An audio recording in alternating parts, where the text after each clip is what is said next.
मी शिवम बोरकर बोरकर गुरुजी या युट्यूब चॅनलवर आपलं सर्वांचं स्वागत आहे. सेकंड आणि थर्ड लेक्चर मध्ये आपण बघितलं होतं सायमल्टेनियस इक्वेशन सॉल्व्ह करण्याच्या दोन मेथड आपण बघितलेल्या आहेत. पहिली मेथड होती आपली इलिमिनेशन मेथड आणि सेकंड मेथड होती आपली सबस्टिट्यूशन मेथड. तर आपल्याला आता जी थर्ड मेथड आहे ती बघायची. आपली कोणती मेथड आहे? Graphical method. यामध्ये आपल्याला ग्राफचा यूज करून काय करायचे? सायमल्टेनियस इक्वेशनचे सोल्युशन काढायचे. पण त्याआधी आपल्याला कशाबद्दल माहिती असली पाहिजे? कोऑर्डिनेट जॉमेट्री बद्दल काय असली पाहिजे? माहिती असली पाहिजे. 9th क्लास मध्ये आपण कोऑर्डिनेट जॉमेट्री हा चॅप्टर शिकलेला आहोत. तर त्याच्याबद्दल आपल्याला काय असली पाहिजे? माहिती असली पाहिजे. तर त्याच्याच बद्दल आपण आता काय करूया? थोडंसं बेसिक जे आपलं झालेलं आहे त्याचं काय करू? आपण रिवाइज करू, जेणेकरून आपल्याला ज्या वेळेस आपण ग्राफ काढणार, एखादी लाईन काढणार, त्याच्यामध्ये आपल्याला अडचण गेली नाही पाहिजे.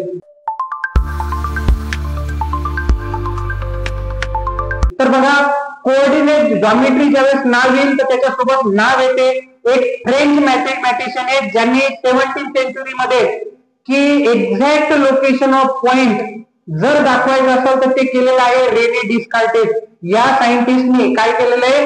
एखादा पॉइंट जर प्लेन मध्ये दाखवायचा असेल कोऑर्डिनेट जॉमेट्री मध्ये तर काय केलेलं या माणसाने दाखवलेलं आहे विथ अॅक्युरेसी. म्हणून याच्या डिस्कार्टेस त्याच्या नावातच आहे, म्हणूनच त्याला म्हणतात कार्टेशियन कोऑर्डिनेट. यांचंच नाव दिलेलं आहे कारण की त्यांनीच एक पॉइंट कोऑर्डिनेट सिस्टीम मध्ये कसं दाखवायचं हे यांनी दाखवलेलं आहे, म्हणूनच त्याला काय म्हणतात?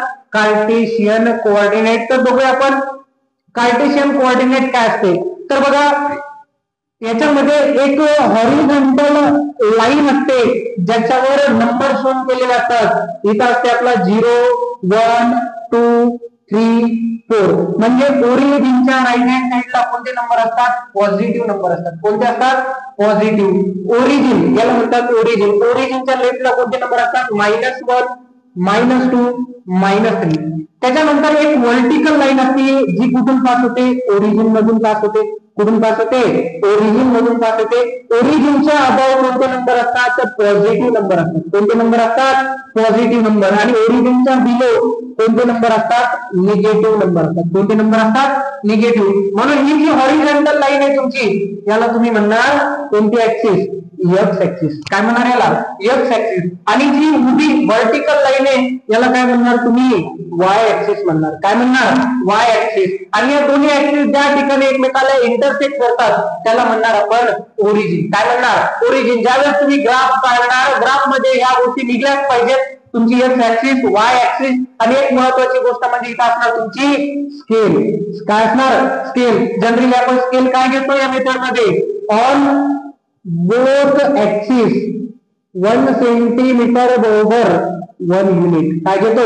1 सेंटीमीटर बरोबर 1 युनिट. मग बघा, जर आपल्याला आता या कार्टेशियन कोऑर्डिनेट मध्ये जर एखाद्या पॉइंटचं लोकेशन दाखवायचं असेल तर पॉइंट कशाने डिनोट करतात? P, X, Y. हा एक्स काय असतो तुमचा? X coordinate. काय असतो? X coordinate. वाय काय असतो तुमचा? Y coordinate. काय असतो? Y coordinate. जर तुम्हाला बघा, आता लक्ष द्या की याच्यात आपल्याला दिसते की एक्स ऍक्सिस आणि वाय ऍक्सिस एकमेकाला काय करतात? डिवाइड करतात. किती पार्ट मध्ये डिवाइड करतात? 4 पार्ट मध्ये. किती पार्ट मध्ये? 4 पार्ट मध्ये. तर प्रत्येक पार्टला काय म्हणतात? कोणते 4 पार्ट आहेत बघा आपले? फर्स्ट, सेकंड, थर्ड आणि फोर्थ. या पार्टला म्हणतात क्वाड्रंट. काय म्हणतात त्याला? Quadrant. X axis and Y axis काय करतात? डिवाइड करतात with to each other. To each other in किती पार्ट मध्ये? 4 पार्ट मध्ये. आणि प्रत्येक पार्टला काय म्हणतात? Each part is called. बोला काय म्हणतात त्याला? क्वाड्रंट म्हणतात. तर असे क्वाड्रंट किती असतात? 4 क्वाड्रंट असतात. याला म्हणतात फर्स्ट क्वाड्रंट. याला काय म्हणतात? First quadrant. याला काय म्हणतात? Second quadrant. याला काय म्हणणार? Third quadrant. याला काय म्हणणार? Fourth quadrant. तर बघा, आपल्याला काय करायचं? याच्यात पॉइंट आपल्याला दाखवायचा आहे की कोणत्या क्वाड्रंट मध्ये येते किंवा ऍक्सिस वर येते.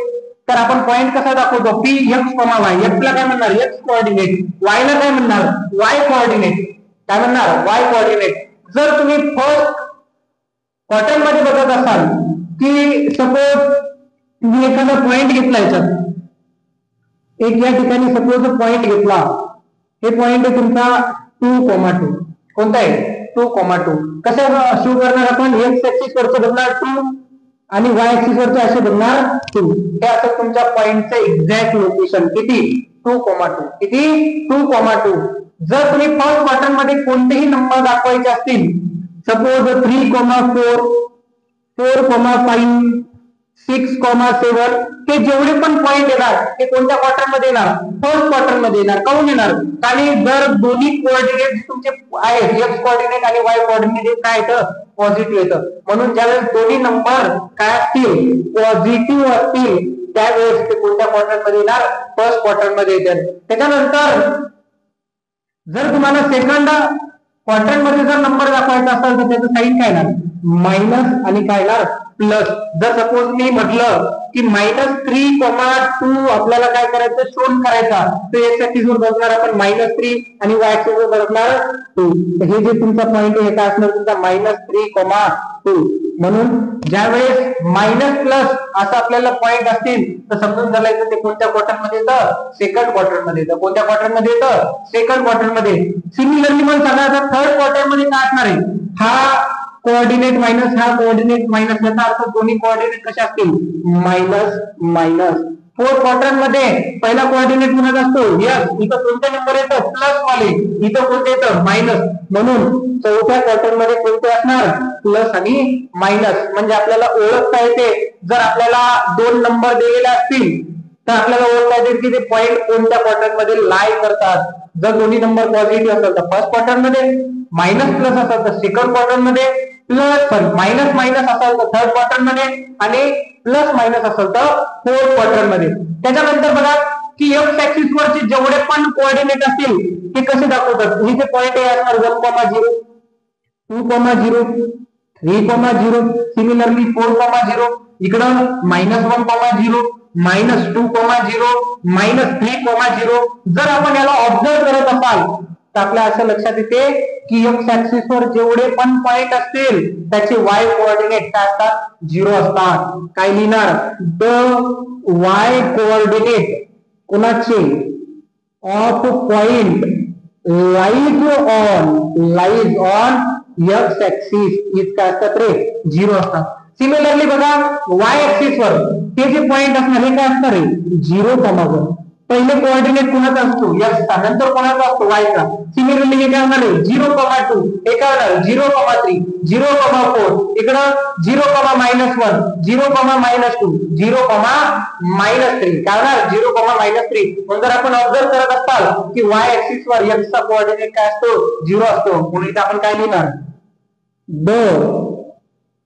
कोणता coordinate? X coordinate. The x coordinate of point lies on Y axis is काय असतो? 0 असतो. इज काय असतो? 0 असतो. सिमिलरली की ओरिजिनचे कोऑर्डिनेट काय असणार? 0,0. काय असणार? 0,0. इथं काय लिहिणार? द कोऑर्डिनेट ऑफ ओरिजिन काय असणार? 0,0 असणार. आधीच्या माहितीवरून आपल्याला काय करायचंय? आधीचं आपण बघितलं कोऑर्डिनेट जॉमेट्री बद्दल थोडंसं नॉलेज, त्याचा वापर करून काय करायचं? आपल्याला लाईनचा ग्राफ काढायचा. आपल्याला आता कळणारच आहे की हे जे इक्वेशन आहेत आपलं लिनियर इक्वेशन इंटू व्हेरिएबल आहे, हा काय करणार? रिप्रेझेंट करते. कोणाला रिप्रेझेंट करते? लाईनला रिप्रेझेंट करते. जर आता आपण ग्राफ काढला तर आपल्याला काय भेटणार आहे? लाईन. तर बघा लाईन जर काढायची असेल तर आपल्याला काय करावं लागेल? बघा आपल्याला ऑर्डर पेअर मिळवावं लागतील. किती? आपल्याला एक तर 3 किंवा 4 ऑर्डर पेअर मिळवावं लागतील. त्याच्यानंतर आपण ते काय करणार? ते पॉइंट या ग्राफवर काय करणार? प्लॉट करणार. त्याच्यानंतर ते जॉईन करून आपण काय काढणार? लाईन काढणार. तर बघा हे पॉइंट जर काढायचे असेल तर आपण काय करणार? एक्स च्या जागी किंवा वाय च्या जागी आपल्या मनाने काहीतरी व्हॅल्यू पुट करणार. आता सपोज की इथं मी एक्स ची व्हॅल्यू काय करणार? 0 पुट करणार. जर एक्स ची व्हॅल्यू 0 पुट केली तर बघा काय होणार equation? 2 into 0 plus y equals to 0. 0 plus y equals to 0 म्हणजे किती? y equals to 0. म्हणजे x ची व्हॅल्यू जर 0 पुट केली तर y ची व्हॅल्यू किती भेटायला लागली? 0. पहिली ऑर्डर पेअर भेटली आपल्याला 0,0. काय भेटली?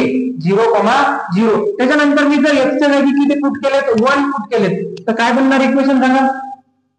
2 into 1 plus Y equals to 0, 2 into 1 2 plus Y equals to 0, plus 2 पलीकडच्या साईडने गेले काय होणार -2, वाय इक्वल्स टू -2. काय भेटणार ऑर्डर पेअर, x च्या जागी किती पुट केले आपण 1, y ची व्हॅल्यू किती भेटली -2, म्हणून सेकंड ऑर्डर पेअर काय भेटते आपल्याला 1, -2. त्याच्यानंतर जर मी x च्या जागी 3 पुट केले, किती पुट केले 3, तर काय भेटणार सांगा 2 into 3 plus y equals to 0, 2 into 3 6 plus y equals to 0 plus 6 तिकडे गेल्याच्या नंतर काय होणार -6. तिन्ही ऑर्डर पेअर आपल्याला भेटलेले आहेत. काय भेटली इथं -6 ऑर्डर पेअर काय भेटली 3, -6. आता काय करणार आपण हे पॉइंट या कार्टेशियन कोऑर्डिनेट मध्ये काय करणार ऍक्युरेटली दाखवणार आपण ते एक्झॅक्ट लोकेशन कुठे आहे सांगा 0,0 हे तर कोऑर्डिनेट कोणाचे तर ओरिजिनचे 0,0. त्याच्यानंतर 1,-2 पहिला कोऑर्डिनेट प्लस आहे, दुसरा कोऑर्डिनेट मायनस आहे. प्लस मायनस कोणत्या क्वार्टर मध्ये 4th क्वार्टर मध्ये, कोणत्या क्वार्टर मध्ये 4. एक्स ऍक्सिस वरचे बघायचे 1, वाय ऍक्सिस वर बघायचे -2. एक्स ऍक्सिस वरचे 1 आणि वाय ऍक्सिस वरचे -2 म्हणून कोऑर्डिनेट काय 1,-2. त्याच्यानंतर पॉइंट काय तुमचा 3,-6 एक्स ऍक्सिस वरचे 3, वाय ऍक्सिस वरचे -6. हे पॉइंट पण कोणत्या क्वार्टर मध्ये लाई करल 4th क्वार्टर मध्ये. इथं बघणार आहे 3 आणि वाय ऍक्सिस वर किती बघणार -6. हे जे पॉइंट आहे तुमचा हे काय येणार तुमचा 3,-6. त्याच्यानंतर काय करणार आपण हे तिन्ही पॉइंट काय करणार जॉईन करणार. काय करणार जॉईन करणार. हे तिन्ही पॉइंट काय करणार आपण जॉईन करणार. त्याच्यानंतर या लाईनच्या इक्वेशन काय नाव देणार आपण, जे इक्वेशन आहे ते काय 2x + y = 0. तर अशाच पद्धतीने आपल्याला काय करायला लागतील ज्यावेळेस ग्राफिकल मेथडचा वापर करायचा आपल्याला काय करायला लागतील सेपरेट या लाईनची जशी आपण काय काढल्या 3 ऑर्डर पेअर मिळवल्या या ग्राफवर काय केलं आपण प्लॉट केलं. त्याच्यानंतर लाईन जोडून घेतली, आपले पॉइंट काय केले जोडून घेतले, आपल्याला काय भेटली एक लाईन. अशीच आपल्याला काय करायला लागणार आहे जे दुसरं इक्वेशन देणार आहे त्याची काय करायला लागेल सेम लाईन. त्याच्यानंतर या दोन लाईन काय होणार आहेत एकमेकाला एका ठिकाणी इंटरसेक्ट होतील किंवा होणार नाही किंवा त्या लाईन एकमेकावर काय होतील कोइन्साइड. तर चला आजच्या व्हिडिओला आपण इथंच थांबूया. नेक्स्ट लेक्चर मध्ये आपण बघणार आहोत आपली कोणती मेथड ग्राफिकल मेथड, ज्याच्यात आपल्याला एक्सरसाइज बघायची प्रॅक्टिस सेट 1.2. जर तुम्हाला व्हिडिओ आवडला असेल तर नक्कीच सबस्क्राईब करा आणि लाईक करा. धन्यवाद.